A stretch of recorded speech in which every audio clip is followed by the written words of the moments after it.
¿Qué tal, amigos? Muy buenas noches. Mañana viernes por la tarde es la cita. Mañana se reúne en Madrid el Consejo de Política Fiscal y Financiera, un consejo al que acude la consejera de Economía y Hacienda con un mensaje nítido: decirle al ministro de Hacienda en funciones, Cristóbal Montoro, que se olvide de aplicar nuevos recortes.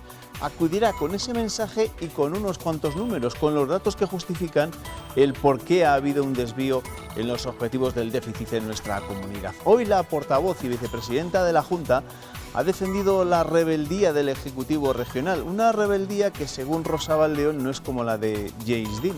Esta sí que tiene una causa. Se ha dicho pues que es una situación de rebeldía, sí. Rebelde sí, pero con causa. Esperamos que de esa posición el Ministerio rectifique y, en el caso de que no lo haga, desde luego tomaremos todas las medidas oportunas, incluidas las judiciales, si entendemos que así es necesario. Con esa claridad se ha expresado hoy la vicepresidenta de la Junta, la misma que escuchamos ayer al presidente Herrera y la misma que seguro trasladará mañana a la consejera de Economía y Hacienda, Cristóbal Montoro. El ministro de Hacienda en funciones se las verá con unas comunidades que reclaman otro reparto del déficit. Eso lo podría facilitar, por cierto, una prórroga de Bruselas que, según los comentarios del comisario de Asuntos Económicos que recoge el diario ABC, podría ser de 2 años. Pierre Moscovici justifica su postura en evitar que la recuperación económica española se frene por nuevos ajustes. La concesión a España de esta prórroga también beneficiaría a Francia. Sea como sea, lo que se apunta es que la habrá, lo que suavizará unos ajustes que ahora mismo serían de unos 22.000 millones de euros. Es la cantidad necesaria para llegar del 2,8% comprometido desde el cierre del 5% en 2015, 8 décimas por encima de lo pactado. Parte de ese exceso se ha achacado al gasto de hepatitis C, que en principio no iba a computar, como recordaron este miércoles las comunidades autónomas al ministro de Sanidad. Se trasladará por parte de varias comunidades autónomas al Consejo de Política Fiscal y Financiera, que es quien establece de alguna manera las condiciones del reparto del déficit. En el caso de Castilla y León, ese gasto supone algo más de 50 millones, una décima de las 6 en las que sobrepasó el objetivo de 2015.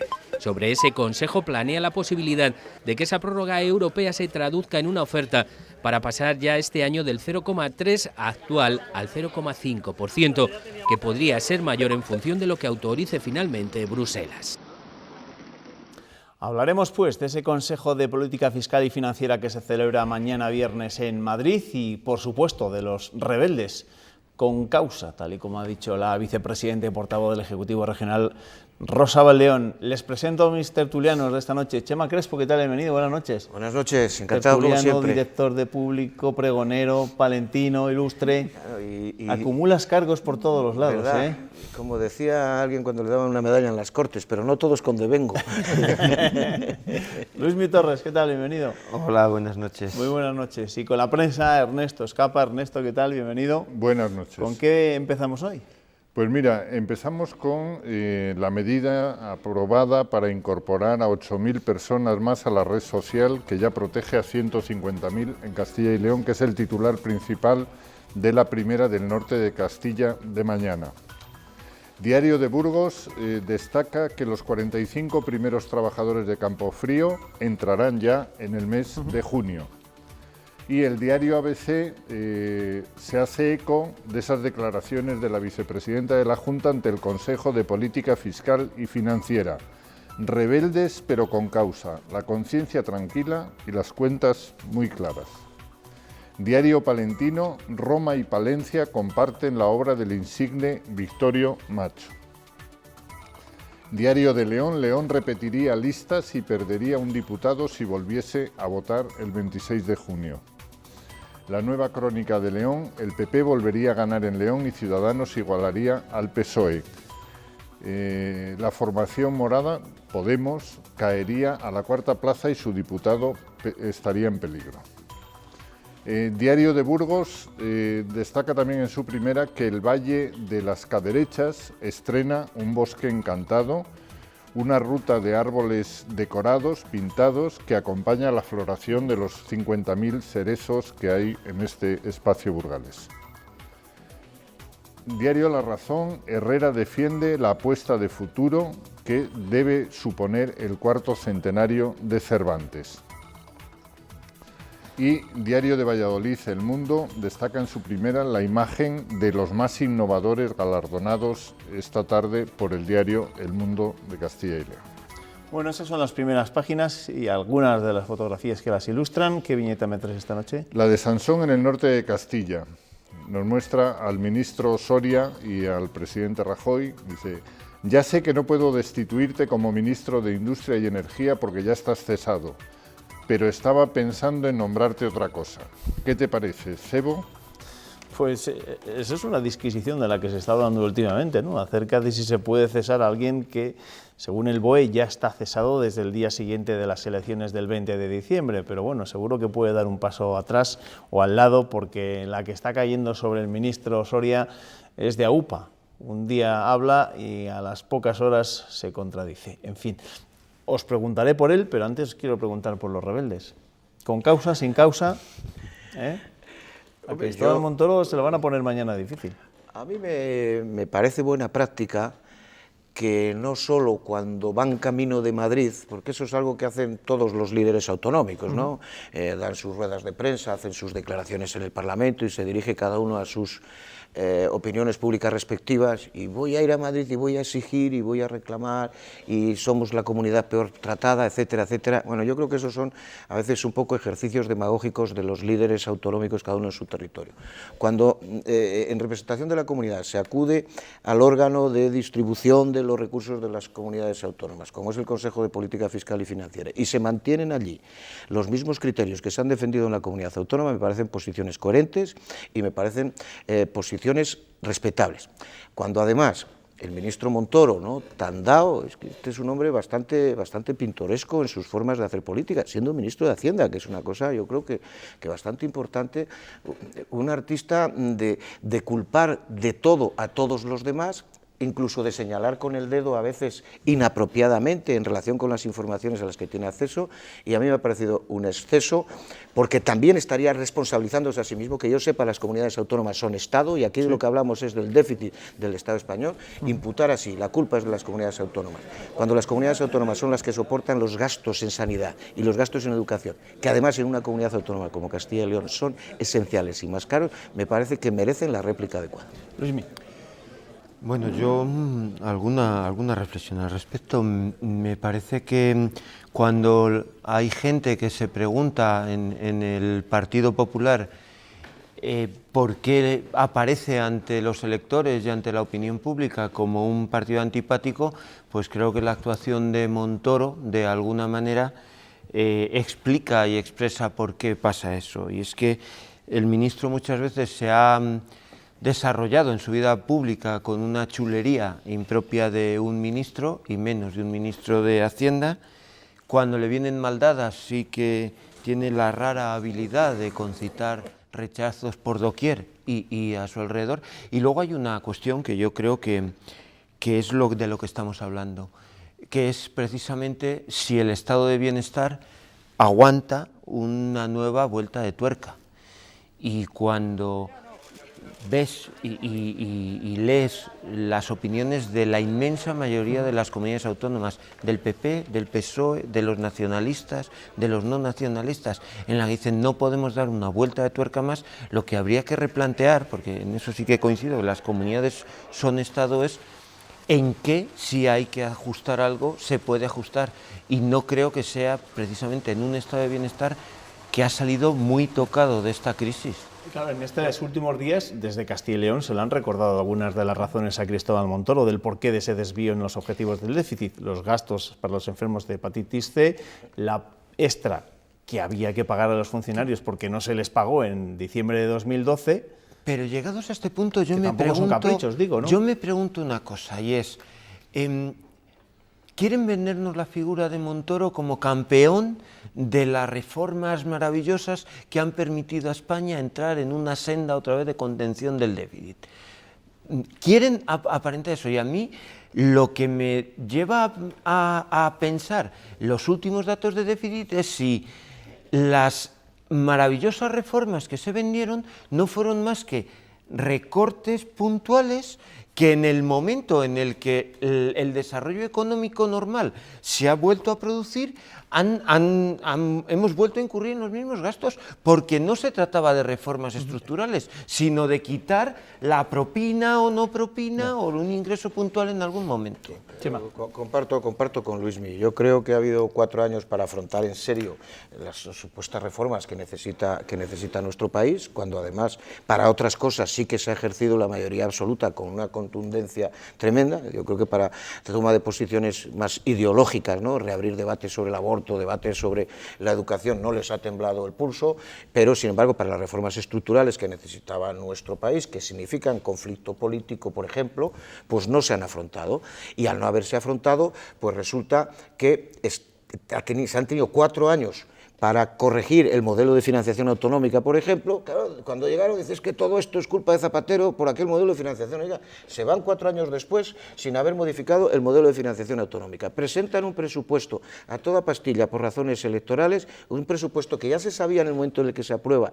Recuerden los telespectadores que se aprobó precipitadamente, anticipando todos los plazos. Y al día siguiente Europa ya está diciendo, ojo, no sé de dónde sacan ustedes ese presupuesto. Pero luego, como muy bien dices, las cifras de déficit en esa cuestión de eficacia, ¿no?, que ellos mismos se adjudican a sí mismos, resulta que estamos fuera del cumplimiento de los objetivos de déficit. La deuda se nos ha disparado, y eso sí, en campaña electoral, además, dice, bueno, pues ahora vamos a rebajar un poquito el IRPF. Por cierto, un IRPF que se había subido al inicio de la legislatura, que supone 6.000 millones de euros. No ha sido coherente este gobierno en estas cosas. En el Consejo de Gobierno de esta mañana no solo ha sido noticia la financiación autonómica y Montoro, también lo ha sido el incremento del número de hogares que podrán acceder a la renta garantizada de ciudadanía. La Junta, y lo hemos leído antes también en los periódicos, flexibiliza los requisitos para llegar a un mayor número de familias en situación de riesgo. Esa renta de ciudadanía se podrá compatibilizar con otras prestaciones. 150.000 castellanos y leoneses se beneficiaron en 2015 de la Red de Protección a las Familias, que contó con 160 millones de euros. Disminuyen las familias que necesitaron alimentos y los reclamaron de manera urgente en 24 horas, también las que están en riesgo de desahucio y las que demandaron ayudas de urgencia social para pagar la luz, el agua o el alquiler. Y son más los que perciben la renta garantizada de ciudadanía, lo que la Junta califica de positivo ese trasvase. La renta tiene un carácter mucho más estable, supone una mayor cuantía y está orientada a la inserción laboral de los perceptores. Una red de protección que en 2016 llegará a más personas porque se aprueban por decreto ley medidas de flexibilización para percibir la renta de ciudadanía, para poder trabajar y después volver a cobrarla o para hacerla compatible con más prestaciones. La prestación por desempleo podrá compatibilizar, pero a la vez complementar esta prestación con otra de la red, como puede ser la renta garantizada de ciudadanía, para alcanzar el máximo establecido. La Junta estima que esto beneficiará a 8.000 personas y supondrá un gasto de 14 millones de euros que se añaden a los 55 que destinó a la renta en 2015. En cuanto a la política nacional, este jueves ha comenzado la consulta a las bases de Podemos para que se pronuncien sobre la postura que debe tomar el partido, si apoyar el pacto PSOE-Ciudadanos o si insistir en la opción de izquierdas. Casi 164.000 inscritos pueden votar, algunos dirigentes ya han mostrado su rechazo a la vía Sánchez Rivera. El secretario regional de Podemos, Pablo Fernández, ha dicho incluso que si las bases lo apoyan, él dimitiría de sus cargos en Castilla y León. Pues desde el PSOE de Castilla y León no tienen mucha fe en esa consulta de Podemos. El secretario general Luis Tudanca lo considera un mero trámite, que la dirección del partido ya está dirigiendo el sentido del voto para que no salga el respaldo a ese pacto PSOE-Ciudadanos. Tudanca cree que Pablo Iglesias ya está pensando, de hecho, en las elecciones. Pablo Iglesias les pide la opinión a sus militantes. Esta misma mañana estaba hablando ya de posibles coaliciones electorales. No ha tenido siquiera la prudencia de esperar a que finalizara la consulta y a saber el resultado para ponerse a tratar de trabar alianzas electorales, demostrando que no ha tenido intención desde en ningún momento de forjar este gobierno. Bueno, aprovechamos que hemos escuchado a Luis Tudanca para felicitarle por su reciente paternidad. Ya saben que se acaba de incorporar de nuevo a la vida política porque ha estado disfrutando de sus días correspondientes por haber sido hace poco papá. Pero ya saben que cuando mandamos venir desde Madrid a Chema Crespo es porque le decimos: Chema, tenemos un problema, soluciónanoslo. A ver, te pregunto primero por lo que crees que va a pasar en esta consulta de las bases. Pregúntame lo que quieras, que ayudaré a incrementar tu confusión, que es la mía. Lo de Podemos está claro, ¿no? Lo que va a salir, ¿no? Yo creo que Podemos, la consulta no es por si interesa a la militancia el acuerdo PSOE-Ciudadanos, sino Iglesias pregunta a sus militantes si estáis de acuerdo en la ruptura de las negociaciones que yo he hecho con Podemos y con Ciudadanos, porque las negociaciones están rotas, porque todo el mundo sabe que ni siquiera 24 horas después de haber cruzado los papeles, sencillamente se fueron. Entonces, Pablo Iglesias rompe las negociaciones y posteriormente dice: yo voy a consultar a los ciudadanos qué piensan de ello. Además, él lo ha dicho, yo votaré que no. Y luego, pues claro, hace ahí una cosa bastante simpática, dice: bueno, ¿y cómo veríais un acuerdo en el cual estuviéramos nosotros, ¿no? Pero bueno, yo creo que esto es un referéndum interno en Podemos para ratificarse a sí mismo la decisión que ha tomado, y si me apuras algo más, para dejarle claro a Íñigo Errejón quién manda en Podemos, porque creo que ha habido algunas dudas. Por otro lado, pues hombre, el PSOE, que no tiene esta práctica asamblearia, pero que Sánchez ha recurrido a ella cuando convocó a su militancia para ratificar, en fin, para pedir la autorización para avanzar en el acuerdo con Ciudadanos, bueno, pues en estas cosas de democracia interna, como que dio un pasito más adelante de los que había dado Podemos, y entonces se han sentido algo obligados. Pero vamos, yo creo que la cosa es esa: ratificar la decisión que yo ya he tomado. Íñigo, a ver si te enteras de quién manda en Podemos. Tú no te esperas tampoco sorpresa, Luismi, ¿no? Vamos, yo si la quiniela del domingo tuviera que ser sobre eso... Claro. Yo es que, bueno, hay varias cosas, pero es evidente que si la nueva política, ahora, porque resulta que la expresión nueva política es tan vieja casi como la democracia. Nueva política, yo creo que desde el siglo XIX, periódicamente. La nueva política tiene mucho de espectáculo y tiene mucho de apariencia, y esto pues no deja de ser más que el espectáculo y la apariencia de una consulta a las bases.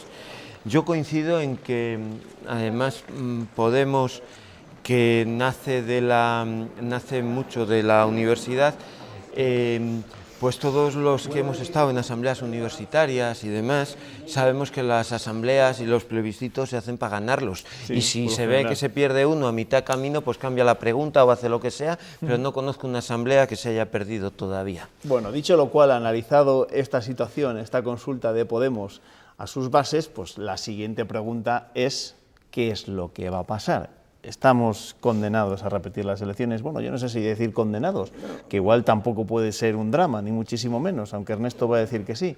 Bueno, Ernesto es un hombre cabal y por eso no está en política. Lo que a mí me ha sorprendido es que fueran los líderes políticos los que al día siguiente del resultado del 20 de diciembre ya se condenaran a sí mismos, se adjudicaran a sí mismos que si no alcanzaban un acuerdo y no había elecciones, esto sería un fracaso, sería un fracaso de la asociación. No, vamos, a mí me pareció eso una cosa bastante tonta, bastante innecesaria. No. Los electores han compuesto un parlamento determinado, tiene una complejidad determinada, es novedoso en los 30 y tantos años de democracia en España, en el que las cosas sean más sencillas. Inténtenlo, pero si no son capaces de casar el sudoku, oye, los electores volveremos a decidir. Por lo tanto, yo no lo veo dramático. Si hubiera habido acuerdos, bueno, pues ya tendríamos un gobierno en marcha. Lo que sí creo, y es mi opinión, y aquí en tu programa ya lo he dicho en alguna ocasión, que celebradas elecciones y repetido, si es que sucede así, ¿no?, un resultado similar, o en cualquier caso, el gobierno que se elija en esas consecuencias de estas elecciones de junio va a pivotar sin ninguna duda en torno al partido que gane las elecciones. Yo creo que hay una lección ya también aprendida, que han sucedido cosas también harto sorprendentes, porque estamos así, porque el señor Rajoy pues decidió no aceptar el encargo del rey, si no, pues habría sucedido lo que hubiera sucedido. Pero habrá gobierno muy poco después de las elecciones, tampoco las formaciones políticas ni la ciudadanía ya no soportaría un baile continuado, y yo creo que el acuerdo avanzaría muy rápidamente en torno a aquel partido que gane las elecciones del 26 de junio. ¿Tú también te ves trabajando el 26 de junio? Yo es que creo que lo que une a la nueva política y a la política de siempre es el tacticismo. La noche electoral todo el mundo estaba ya pensando en cómo ir con la mejor cara a las próximas elecciones. Tú no, Ernesto, ¿no? Tú tenías fe. Hombre, no solo porque nos estropean las fiestas de San Juan y San Pedro. Ya, eso es serio, sí, sí. Que, por ejemplo, sino porque yo Y creo las de que, San Antonio, que son un poco antes. que tenían un mandato para llegar a un acuerdo y tenían la obligación de haberlo hecho y no retrasar estos 5 meses, que es un desastre. Bueno, vamos a hablar de los papeles de Panamá, ¿cómo no? Porque hoy es noticia, vuelve a ser noticia el laberinto en el que se ha metido el ministro de Industria en funciones, que cada día es más inextricable. Lo último ha sido la información del Mundo que señala que José Manuel Soria tuvo una empresa hasta 2002 en el paraíso fiscal de la isla de Jersey. El lunes comparecerá en el Congreso para intentar aclararlo todo, aunque por lo escuchado hasta ahora, cada vez que habla se mete en un nuevo enredo. Tuvo una sociedad en la isla de Jersey hasta el año 2002. Según el diario El Mundo, José Manuel Soria mantuvo una compañía en ese paraíso fiscal junto a su hermano. Este escándalo se añade al otro frente que tiene abierto el ministro, el de los papeles de Panamá. Este lunes comparecerá a petición propia en el Congreso para explicar el lío que él mismo ha formado con sus contradicciones. Nunca tuve ni acciones ni participación y es una sociedad con la que nunca nadie, ni yo ni nadie de mi familia, ha tenido relación. Desconozco en qué año mi padre participó en ella con Manuel Cádiz, pero sé que fueron socios en esa empresa. Descarga la responsabilidad en su padre, pero el Consorcio Internacional de Periodistas asegura que la firma de Soria aparece en las actas anuales de la empresa. Por ello, la oposición exige la dimisión del ministro. Tiene a un ministro con empresas en paraísos fiscales y nadie asume su responsabilidad política. El PP cree a Soria, pero le pide que sea más claro en sus explicaciones. Los populares se centran también en otro escándalo, el del alcalde de Granada. Sugieren a José Torres Hurtado que deje el ayuntamiento. Porque la mejor solución no es que dé un paso atrás, sino que dé un paso al lado. Pero el alcalde se niega. Si tú me dices a mí, te tienes que ir ahora mismo, pues te digo que no. Torres Hurtado dice que va a esperar a su citación judicial el 12 de mayo para saber por qué se le acusa. Se encuentra en libertad con cargos por una presunta trama de corrupción urbanística por la que fue detenido este miércoles. Así están las cosas. Y sobre el cese o dimisión de José Manuel Soria ha surgido un debate. ¿Se puede cesar o puede dimitir alguien que ya está cesado? Y está cesado porque se ha publicado en el BOE del 21 de diciembre que solo está en funciones. Bueno, quizás un debate menor, porque evidentemente el ministro puede dar un paso al lado y puede retirarse. ¿Cómo va a acabar todo esto? Pues va a acabar con Rajoy sufriendo más desgaste. Me consta, y me consta hasta personalmente, ¿no? por distintas circunstancias que no vienen al caso, tengo la sensación de que de verdad que Rajoy interioriza personalmente estas cosas, ¿no? Dice, es gente de mi confianza, es gente a la que conozco, es gente con la que he compartido mucho, me dicen que no han hecho nada irregular y yo les creo. Esa es la posición de Rajoy. Lo que sucede, claro, que eso aplicado a Rita Barberá o a otros, lleva a que al final de la sensación o se tenga la evidencia de que tenemos un presidente entre el Partido Popular y el presidente del Gobierno francamente débil a la hora de afrontar estos episodios de corrupción y al mismo tiempo pues a veces emergen también las dudas de si su credibilidad no está en juego como consecuencia de esa incapacidad para tomar decisiones y además después de aquel Luis C. Fuerte pues la credibilidad del presidente del Gobierno en esto está, digamos que está bajo mínimos. Y luego están las distintas varas de medir. El caso de Rita Barberá pues hay una vara de medir. En el caso del alcalde de Granada, aquí la pregunta sería, Juanma, ¿qué sabe el Partido Popular que no sabemos el resto de los ciudadanos para haberle cesado, para haberle apartado de esta manera tan fulminante? Porque esto ha sido radical. Y en el caso del señor Soria, el señor Soria va a caer no por esos episodios panameños, le va a pasar como a Monago. Monago no cayó por hacer un uso indebido de los privilegios que tenía como senador para ir a ver a su novia a Tenerife. Cayó por mentir. Y el señor Soria, por no reconocer que efectivamente hace años su familia, sus intereses y tal, que podría tener la condena moral y tal de tener esas prácticas, al haberlo negado, al haberlo enfatizado tantas veces y al haber incurrido en tantas contradicciones, va a caer por mentiroso. El lunes comparece en el Congreso, pero de aquí al lunes todavía podemos conocer muchas cosas, si sigue el ritmo que hemos visto hasta este momento. En esta espiral que llevamos, lo que a mí me sorprendería es que llegase al lunes al Congreso. Todavía no va a ir al Consejo de Ministros, ya se ha hecho público, me parece, claro, que no va a ir al Consejo de Ministros del viernes. Claro. Pero hay una cuestión, a mí me interesan destacar dos cosas. Ser un cargo público y tener una empresa en cualquiera de los paraísos fiscales. Me da lo mismo, sea legal, tengas 70 bendiciones y todas las estas, es incompatible. Y la sociedad ni lo admite, ni creo que la propia moralidad que requiere un cargo público lo debe admitir. Eso por un lado. Y por otro lado, dos, a mí me gustaría hacer una reflexión también sobre la capacidad de digestión de la sociedad de estas cosas, porque a mí me parece que ahí estamos dando como sociedad pasos atrás. En los años 80, Felipe González tuvo que destituir o forzar dimisiones de ministros por bastante menos que ahora. ¿Por qué? Porque 15 días después sacaba cualquiera de los diarios una encuesta y bajaba 4 o 5 puntos la intención de voto al Partido Socialista, por episodios reprobables que pueden ser como el hermano de Alfonso, que ahora nos parecerían auténticas bobadas, que es que encima es eso.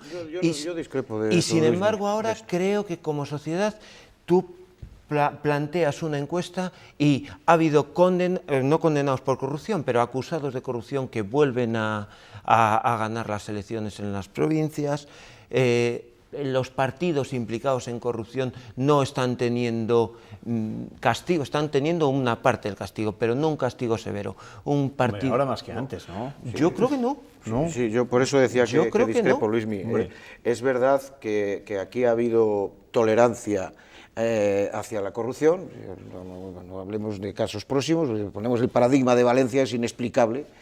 Lo que allí había y en Mallorca y tal, y aquí en Segovia el PP presenta a un señor que es al que se le pide que se marche y acaba siendo elegido. Pero todo indica que en nuestro país, aparte de distintos problemas, lo que hay es un hartazgo ciudadano que se ha materializado en lo que ha sucedido en las pasadas elecciones y que está directamente vinculado a la corrupción de los líderes políticos y de las formaciones políticas. Y yo creo que también es verdad que ahora se han adoptado y se adoptan medidas, pero la gente no se lo acaba de creer.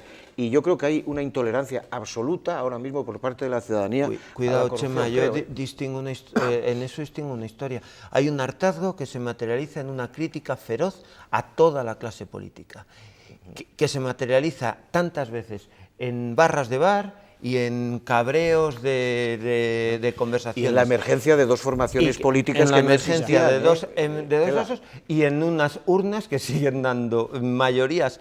En Andalucía, a quien ha estado enredado en los ERES, mayorías y donde que eran mayorías absolutas, Luismi, y ahora son mayorías muy relativas. Ganando elecciones. Bueno, pues el PP ha ganado las elecciones pasando de 186 diputados a 123. Fíjate tú si ha habido castigo. Yo estoy en minoría, pero os voy a mandar callar. Porque no tenemos tiempo para... Con lo gusto que se está aquí un rato con la gente. Pero es que os tenéis que levantar porque enseguida, en unos minutos, van a venir los 2 diputados provinciales de Ciudadanos, aquellos de Soria, aquellos que votaron en contra o a favor de una moción para que continuasen las diputaciones provinciales y que no gustó nada al partido, a Ciudadanos, y de hecho, vamos, no les gustó nada y les echaron a los 2 de la formación naranja. ¿En todo el país que han cuestionado eso? Bueno, ha habido unos cuantos, pero estos nos tocan más de cerca. Mira, el único caso que conozco en el que decretaran su propia disolución fueron las Cortes franquistas con la ley de reforma política, que la aprobaron y sabían que al día siguiente no volvía. Si tú preguntas a los diputados provinciales qué hay que hacer con las diputaciones, pues seguir. Mantenerla, como no, por supuesto. Gracias, Chema. Gracias. Gracias, Luismi, nos vemos. Gracias. Ernesto, hasta el lunes, lunes. Anímate, que te has tenido una semana El muy lunes dura. venimos ya a tope. A tope. Bueno, pues nosotros ahora lo que vamos a hacer es una pequeña pausa para la publicidad y después venimos con esos 2 diputados provinciales de Ciudadanos.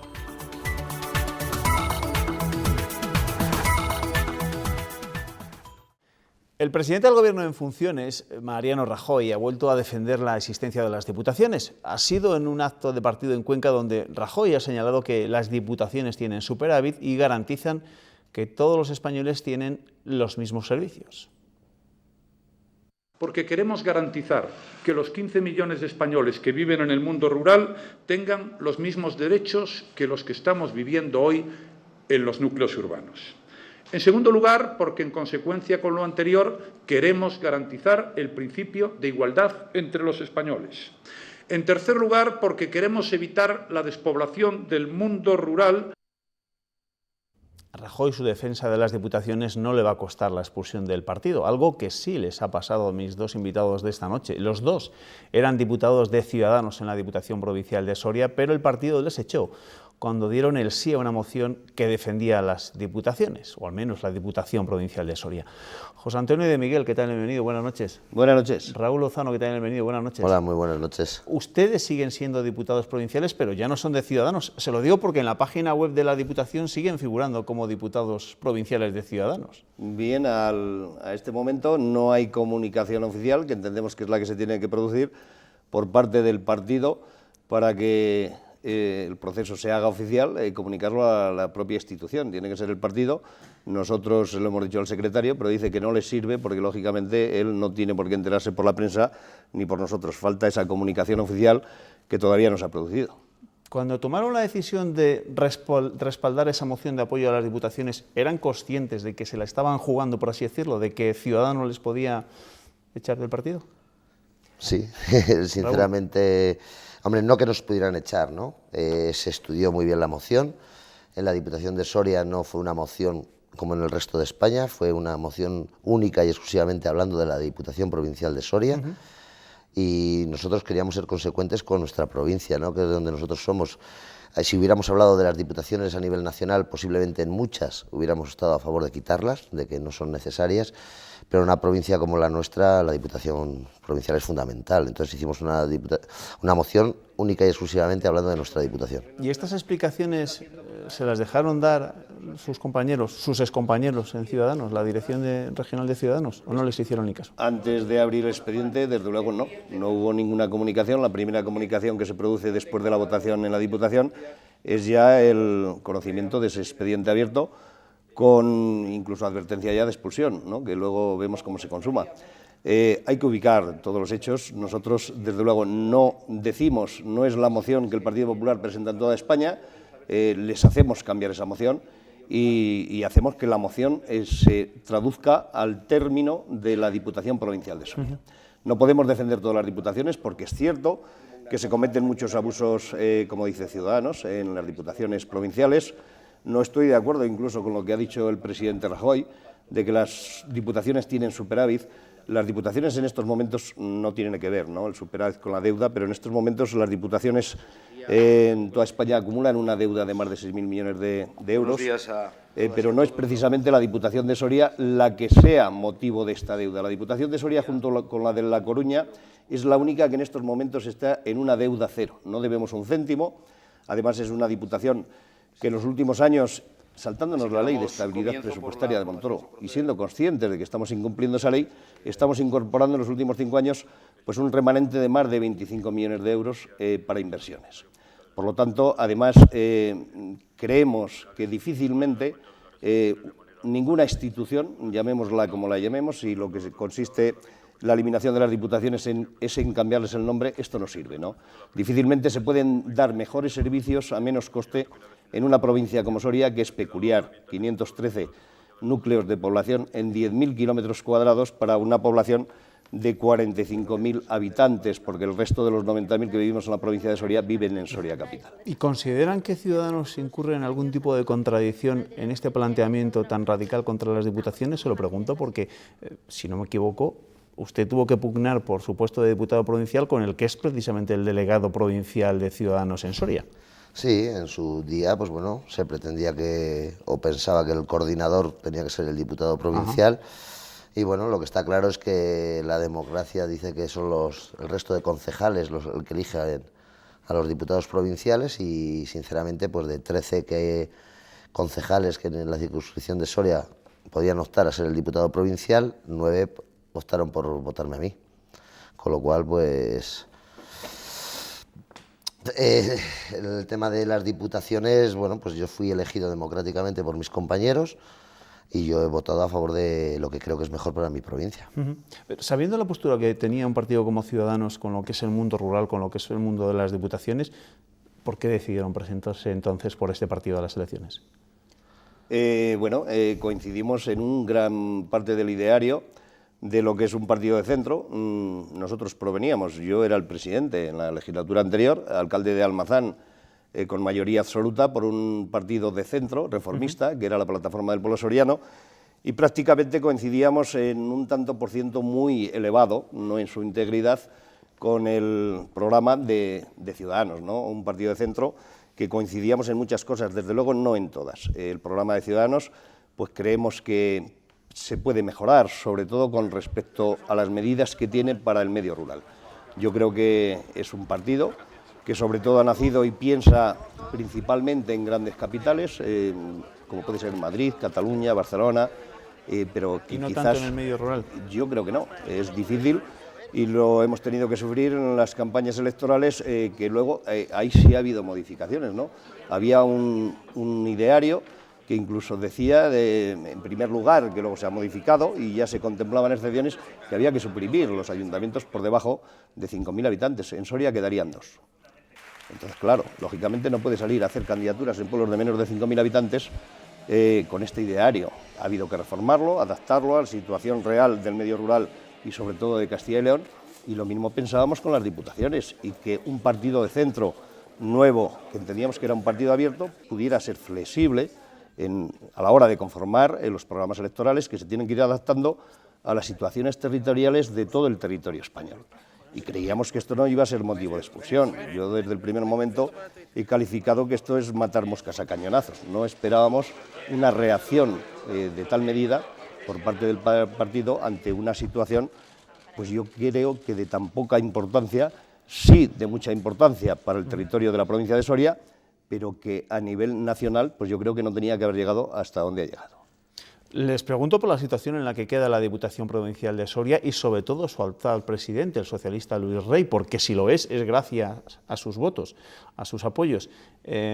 ¿Ustedes en algún momento se van a plantear si, no sé, por ejemplo, el Partido Popular les pide su apoyo para una posible moción de censura? ¿Se plantean cambiar el voto? En estos momentos no nos lo planteamos, ¿no? Nosotros tenemos las ideas claras dentro de Ciudadanos y fuera de Ciudadanos. Nuestras ideas, y creo que lo hemos demostrado, es el interés de Soria, de la provincia de Soria, de los sorianos y de sus pueblos.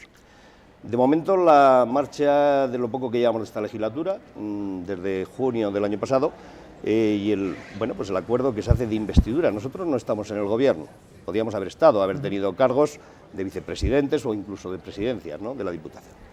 No hemos querido, sí se ha dado un apoyo de investidura al Partido Socialista, por eso está gobernando ahora en estos momentos Luis Rey, y se hicieron pues una serie de acuerdos. Estos acuerdos están funcionando bien. La Diputación de Soria en estos momentos lleva una línea, yo creo, que adecuada para los intereses de la provincia, y mientras esto se mantenga, desde luego no nos planteamos en absoluto pues el que venga el Partido Popular, que puede venir, por supuesto, está en su derecho democrático de poderlo hacer en cualquier momento, pero de momento ni nos planteamos el que pueda haber un cambio, porque lo que nos interesa y creemos que de momento va bien es el devenir y la marcha de la provincia de Soria. Pero ya sabemos cómo es la política y usted gobierna en Almazán gracias al voto del Partido Popular, al concejal del Partido Popular. Es decir, yo no sé si se puede llegar a plantear en algún momento una especie de cambio de cromos. Creo, te vas a interrumpir, José Antonio, creo que desde el primer día, ¿no?, dentro de Ciudadanos o fuera de Ciudadanos, como ha dicho muy bien José Antonio, desde el primer día se pusieron muchas cosas encima de la mesa y nosotros nunca hemos estado por puestos, sino por proyectos, ¿no? Hay dos cosas muy claras, es que José Antonio y yo provenimos del medio rural, somos muy sorianos y vamos a defender Soria, y no por nuestros puestos, sino por proyectos, vamos a querer trabajar por Soria.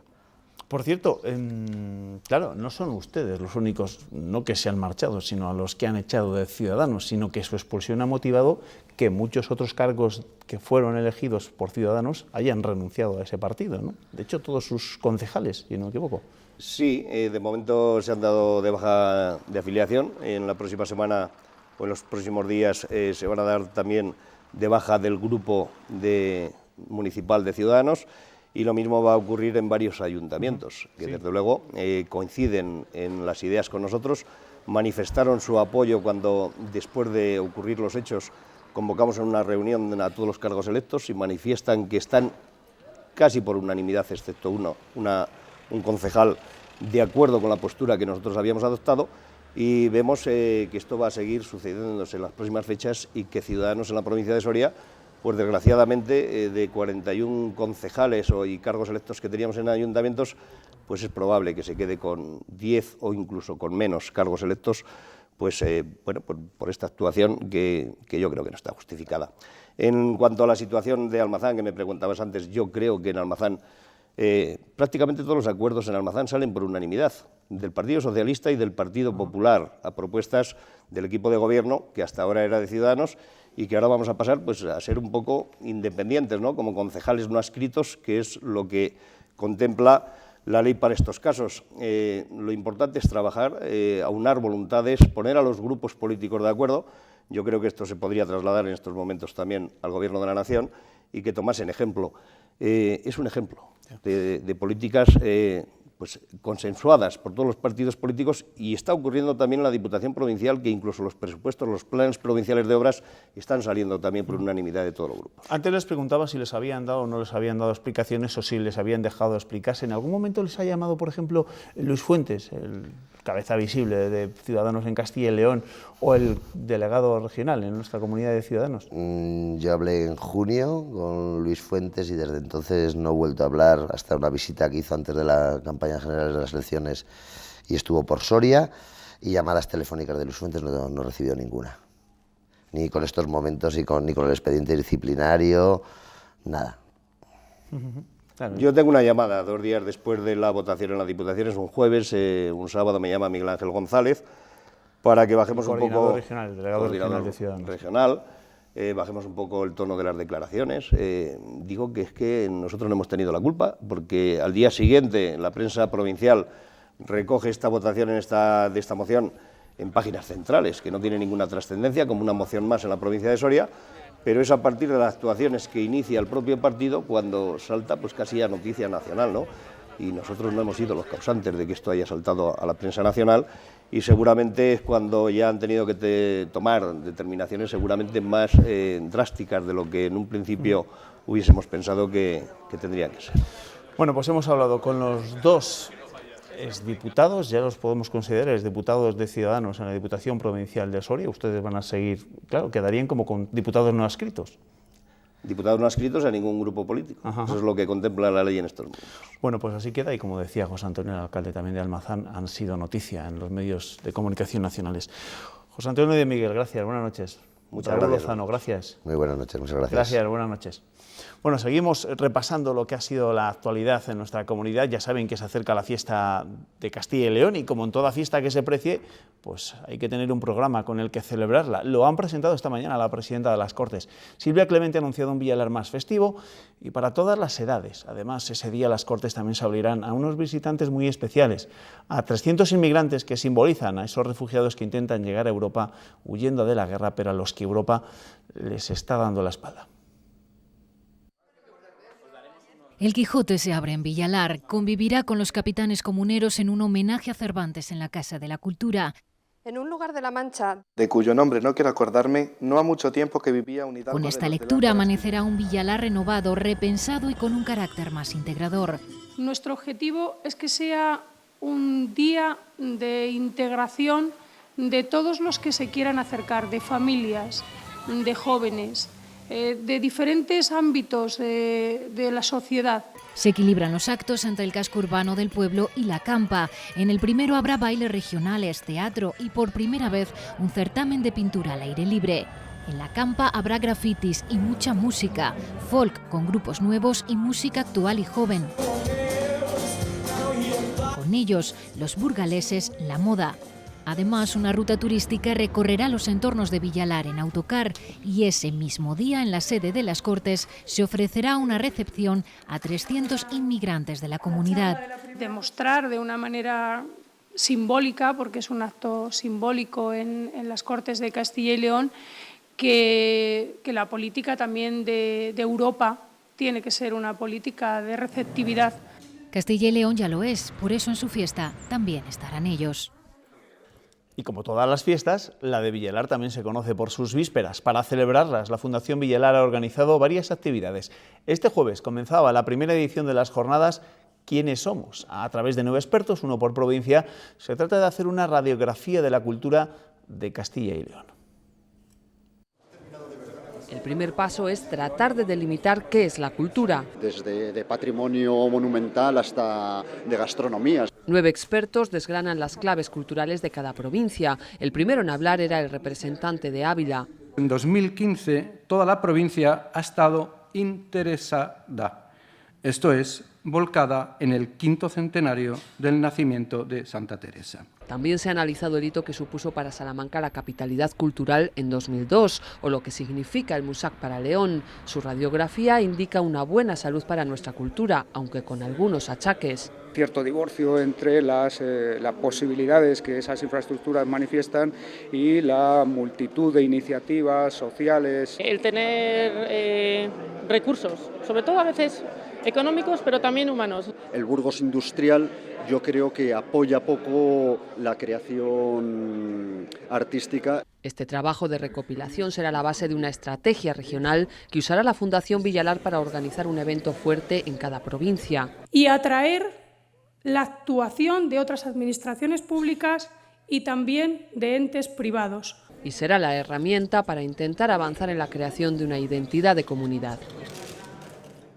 En nuestra forma de ser también hay una vena innovadora que premia desde hace 6 años el periódico El Mundo de Castilla y León. El encuentro de hoy ha reunido a científicos, universitarios y empresarios de toda la comunidad en torno a los 14 galardonados en esta ocasión. Ha participado en uno de los trasplantes faciales más importantes de España.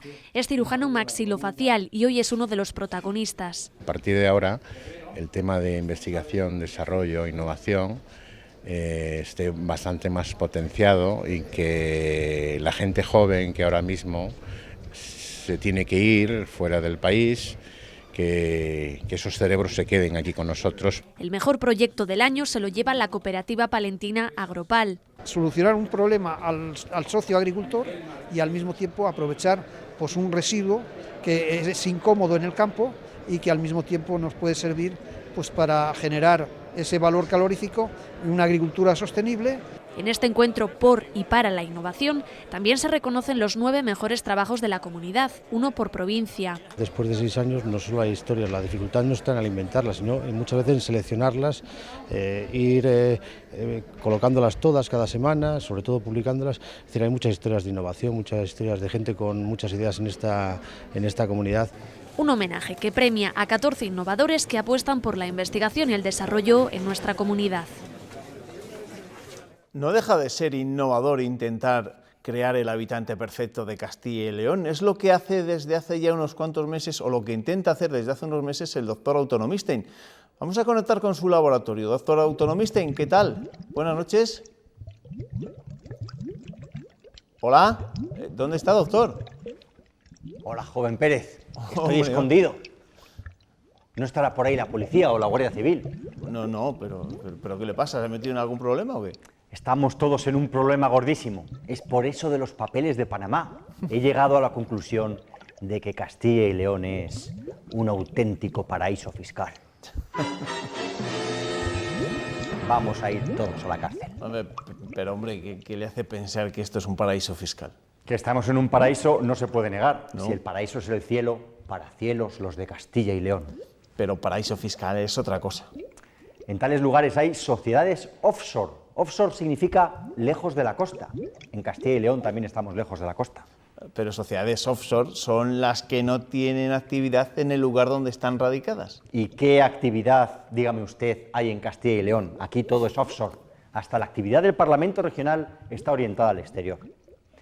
Hacia el Consejo de Política Fiscal y Financiera, concretamente, que reúne mañana al ministro Montoro y a las comunidades autónomas. Esa reunión ha motivado una declaración consensuada por todos los grupos de las Cortes Regionales.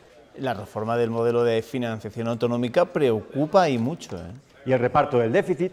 La clase política regional cierra filas ante Montoro, cuyas pretensiones de que las comunidades no gasten más de lo que ingresen supondrían recortes en sanidad, educación o dependencia, que suponen hasta el 80% del gasto regional.